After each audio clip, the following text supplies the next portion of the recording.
The night feels heavy when Lena drives home. Streetlights smear across her windshield like tired ghosts.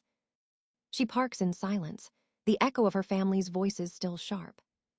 Her apartment smells like coffee and paper. She opens her laptop, the screen glowing against the dark.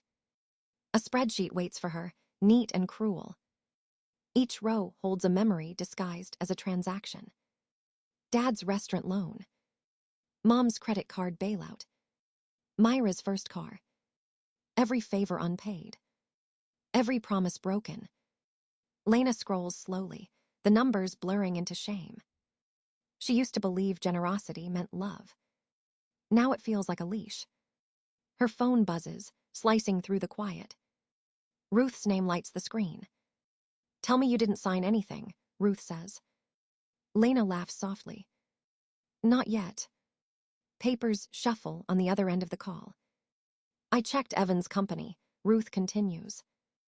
3 complaints, fake investors, no real product. Lena presses her fingers to her temples. Of course.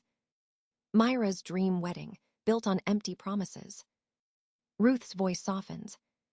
"They're using you again, you know that." Lena closes her laptop. "I know," she says. "But this time, I'm not walking blind." She opens the drawer beside her desk. Inside, a stack of unpaid IOUs tied with a red ribbon. Her handwriting on every one. She unties the ribbon, spreads the papers like old wounds. 12 years of saving everyone but herself. She pulls out a blank document and starts typing. Her fingers move with calm precision. Each word sharp, deliberate, controlled. It's not revenge. It's protection. She drafts a clause, small but powerful. If they default, the lake house becomes hers. She adds legal phrasing Ruth once taught her. Clean, simple binding. She reads it twice, the meaning settling in. Not a threat. A boundary. The first she's ever made. Outside, thunder rumbles somewhere behind the hills. Lena feels the vibration through the window pane. Her reflection looks older tonight, but steadier. She imagines Myra's voice, pleading, laughing, twisting guilt into obligation. She imagines her father's sigh, her mother's tears. The same play, different act. She's tired of being the audience. This time, she will write the script. Ruth texts again. "You don't owe them your safety." Lena types back, "I'm finally learning that." The storm breaks, rain streaking the glass. The sound is rhythmic, cleansing. She saves the document, prints it carefully. The paper slides warm beneath her fingertips. In the corner, the printer hums like a heartbeat. Lena places the clause inside a folder labeled Family. Then she crosses it out and writes a new label. Protection. She sits back, breathing evenly for the first time in months. For once, she feels the quiet not as emptiness, but as space. Space to think. Space to choose. Outside, the city glows faintly under the rain. Inside, Lena finally allows herself to believe that saying no can be an act of love. The wedding day arrives wrapped in gold and noise. Guests spill across the lawn, laughter loud and practiced. Lena stands near the catering tent, clipboard in hand. She organized everything, from the menu to the lighting. No one seems to notice. Myra shines in her white gown, radiant and sure. Evan's smile is perfect, rehearsed for photographs. Their eyes never meet Lena's. Her parents float between guests, collecting compliments. The air hums with champagne and expectation. Lena checks her phone for payment confirmations. Every vendor message lands in her inbox, not Myra. Because Myra never handled the bills. Lena did.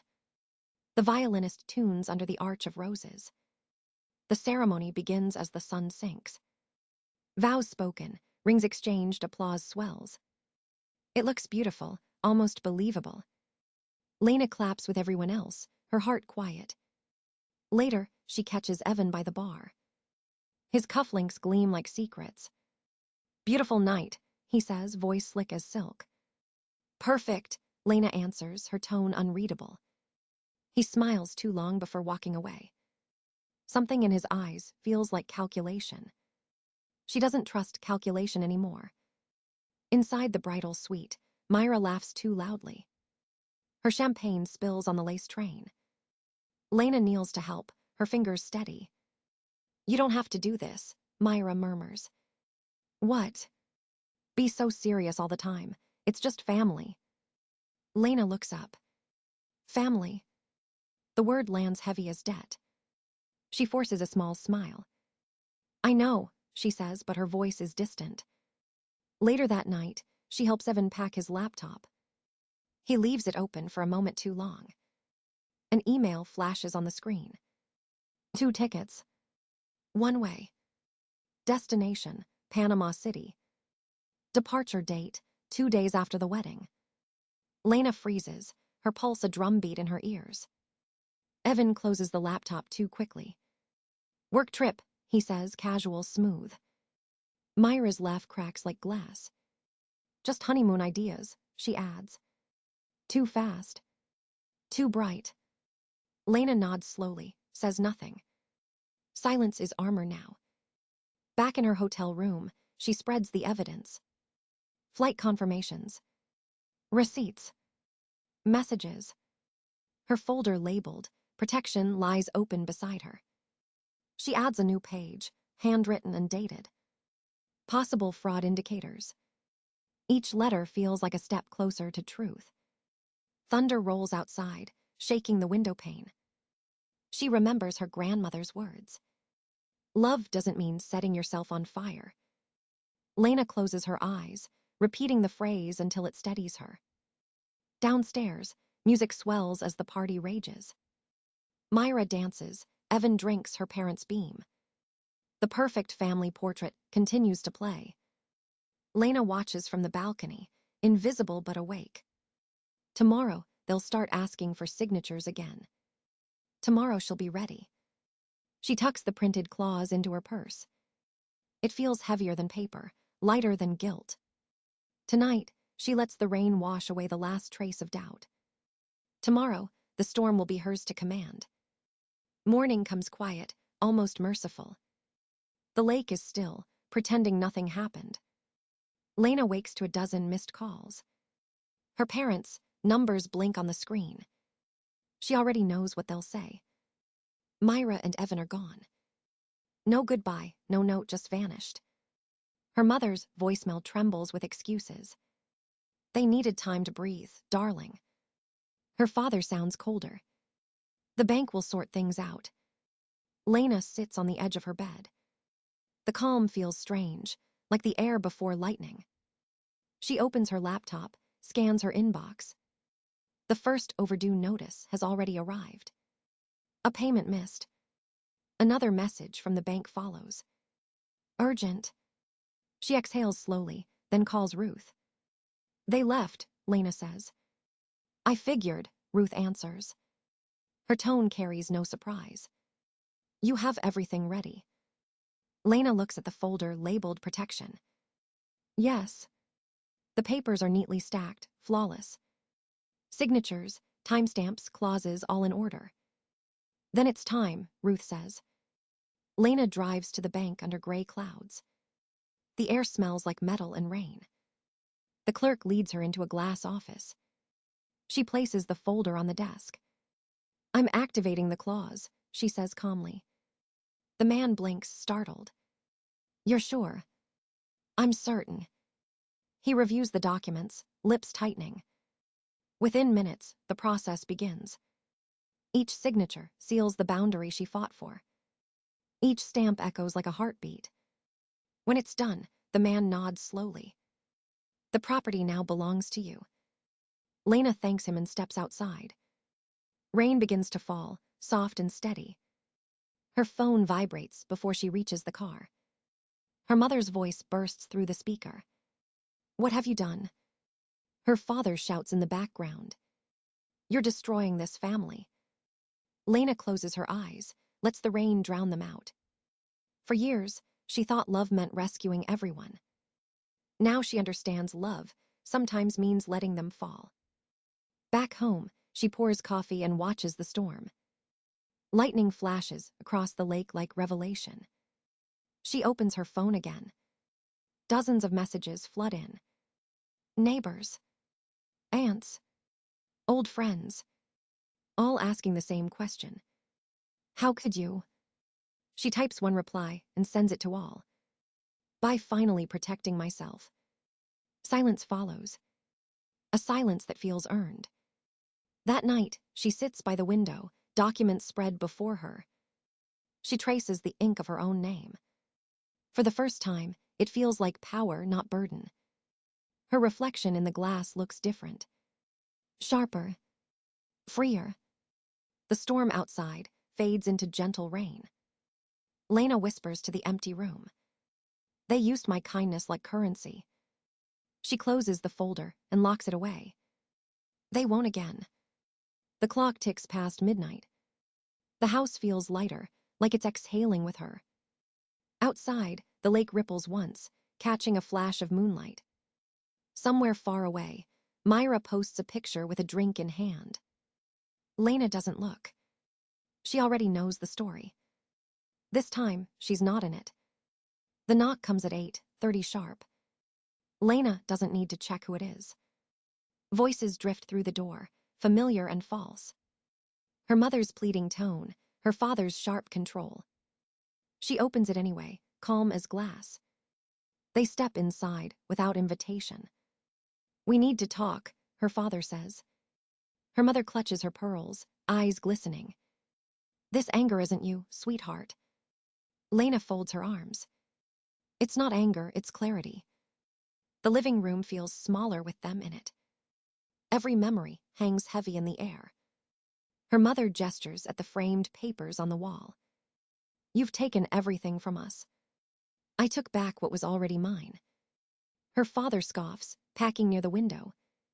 You've humiliated this family. I protected myself. That's not humiliation. He stops, fists clenched. The lake house is being listed Monday. Lena tilts her head. I know, I already made an offer. They freeze. Her mother's breath catches. You planned this. Lena nods once. I plan to survive.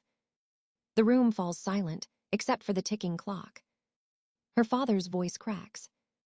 We raised you better than this. You raised me to fix your mistakes, Lena replies. Her mother sinks onto the couch, sobbing softly.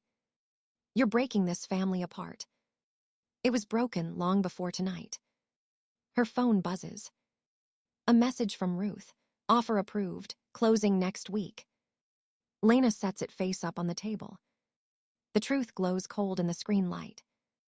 Her father's jaw tightens. So you own it now, the house, the land, all of it. Yes. He exhales through his teeth. Then you've won. Lena shakes her head. No one wins when love becomes debt. Her mother wipes her tears, smudging mascara. You'll regret this, Lena. Families always find their way back. Maybe, Lena says quietly. But I'm done being their way forward. They leave without another word. The door closes softly behind them. For a long time, Lena stands still.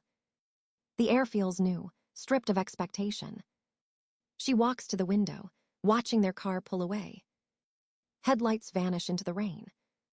Her reflection merges with the dark outside. The lake glimmers faintly beyond the trees. That house, hers now, waits like a promise. She imagines opening its doors, clearing out ghosts. No more guilt. No more roles to perform. Ruth calls. It's official, she says. You've reclaimed everything. Lena nods, voice steady. Not everything, just myself. She hangs up, sits in the quiet. The silence hums with something sacred. Freedom has a sound, she realizes. It's the absence of begging. It's the stillness after saying no. She closes her eyes, listening. For the first time, she feels safe in her own story. Tomorrow, she will walk through that house again. But tonight, she lets the calm settle like truth. Outside, thunder fades into nothing. Inside, Lena breathes and does not flinch. A year passes like a long exhale. The lake house stands brighter now, stripped of its old ghosts. Sunlight pours through clear windows, unfiltered and honest. Lena paints the walls soft white, steady hands, no hesitation. Each brushstroke feels like reclaiming oxygen. She replaces heavy curtains with open space. No shadows left to hide in. The rooms breathe differently, quiet but alive. She sold the antiques her mother once adored. Bought simple furniture that doesn't demand attention. This home belongs to her now, fully, finally. Every corner carries her choice, not someone else's guilt. Ruth visits on Sundays with coffee and laughter. They sit on the deck, watching the lake mirror the sky. Feels lighter here, Ruth says. It is, Lena answers, meaning more than the air. On Thursdays, the support group meets in the sunroom. 10 chairs arranged in a circle, all equal. No hierarchy, no judgment, just stories. Each one echoes her own in some way. I said no to my brother's business loan, one woman confesses. He called me selfish. Lena nods. What did you tell him? That I finally am. Lena smiles, a quiet pride blooming inside her. The room hums with soft agreement. Every meeting feels like collective healing. They talk about money, love, guilt, survival. The patterns that keep families in chains. The courage it takes to break them. When the sessions end, Lena stays behind. She looks out at the lake, the water steady and patient. It no longer reflects the past, it reflects her now. She starts a podcast with Ruth's help. Breaking the Cycle, they call it. Each episode begins with a story of escape. Not from people, but from patterns. Listeners write in with tears and gratitude. I thought I was alone, one message says. You're not, Lena whispers to herself. She records late at night, her voice calm and sure. Every word is a bridge for someone else. She learns that healing is not loud. It's small, steady choices repeated every day. In the evenings, she cooks dinner for friends. People who show up without expectation. They fill the house with laughter, not demands. No one asks for money. No one keeps score. They toast to peace and boundaries. To the art of saying no without apology. Sometimes she dreams of the past. The dock. The pleading eyes. The manipulation disguised as love. But when she wakes, the air is still. And she realizes the ghosts can't reach her anymore. Outside, the garden grows wild with native flowers. Low maintenance, resilient, alive. Just like her. She sits on the porch with a mug of tea. The sun dips low, gold touching the ripples of the lake. The world feels balanced, her heart beats steady. She no longer waits for permission to rest. This is peace she built herself, brick by quiet brick. The phone rings just as the sun sets. Lena almost ignores it, then sees the name. Myra. For a moment, her chest tightens. Then she answers, voice calm. Hey. Silence hums between them. I'm not calling for money, Myra says softly. Lena exhales, relieved but cautious. I found a job, teaching English at a resort. That's good, Lena replies. Her voice steady, not cold. Yeah, Myra says. Pause. I'm trying to start over. Lena watches the lake shimmer through the window. That's all any of us can do, she says. Myra laughs faintly, the sound cracked and human. I miss you, Len. I miss who we used to be, Lena answers. But I don't miss the way things were. Another pause, heavier this time. I understand, Myra says finally. I don't like it, but I understand. That's enough for now, Lena whispers. When the call ends, she doesn't cry. She stands by the window until the last light fades. The lake glows silver, calm and endless. She steps outside, barefoot on the cool wood. The air smells of rain and pine. Each breath feels like renewal. She remembers the night she said no for the first time. the trembling in her voice, the weight lifting as the words left her mouth. Now that strength feels permanent, carved into her bones. Inside, her journal waits on the table. She sits, opens it to a blank page. The date glows at the top in neat handwriting. She writes 3 words. I choose peace. Then she closes the book, gently. The phrase lingers in the air like prayer. She pours tea, settles by the window seat. The lake house feels alive with warmth and quiet. No tension hiding in the corners. No waiting for the next demand. Just stillness. Just her. Ruth's text arrives a few minutes later. How's the group meeting tomorrow? All set, Lena replies. Topic, forgiveness. Ruth sends a heart emoji. Lena smiles, sets the phone aside. Forgiveness, she thinks, isn't about forgetting. It's about choosing not to bleed for the same wound twice. She forgives herself first. For staying too long. For mistaking sacrifice as love. For believing that family meant surrender. Outside, an owl calls from the trees. The sound folds into the rhythm of the water. She closes her eyes, listening. Peace is not silence, she realizes. It's the absence of fear. Tomorrow, she'll wake to sunlight across clean glass. She'll make coffee, water the flowers, record another story. Life will move forward, steady, unhurried, whole. She looks out at the horizon, the lake endless and soft. Some debts can never be repaid. But freedom, once earned, never leaves. The water laps against the dock, patient and sure. Lena smiles, whispering to the night. This time it's mine. Morning drifts in soft and golden. The lake catches the light like a held breath. Lena steps onto the dock, mug warm in her hands. The air feels cleaner, like something has lifted. She watches the ripples spread, slow and certain. This view once felt heavy with history. Now it feels like beginning.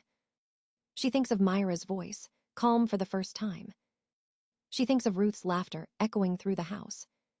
She thinks of the woman she used to be. Always rescuing, always apologizing, always afraid. That version of herself no longer fits here. The wind moves across the water, gentle and steady. It sounds like freedom. She breathes it in, deep and full. Inside, her journal waits on the table, pages filled. Lessons written in ink and silence. No more debts. No more guilt. Just peace she built with her own hands. The sun rises higher, touching her face with warmth. The lake house glows behind her, alive and safe. She smiles softly, eyes on the horizon. For the first time in years, the world feels hers again. And the water answers with a rhythm that feels like home.